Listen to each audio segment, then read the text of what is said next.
मनाचे श्लोक व अर्थ 79.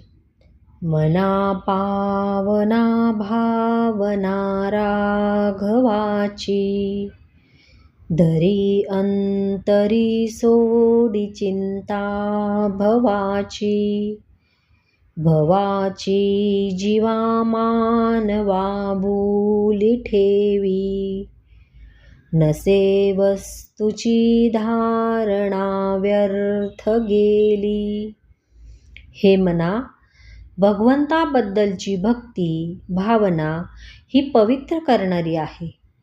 ती मनात बाळग आणि संसाराची चिंता करणे सोडून दे. माणसाच्या मनाला संसाराची भुरळ पडते व तो त्याला खरा मानू लागतो. पण जो संसार खरा नाही तो मनात धरून ठेवला तर फसगतच होणार.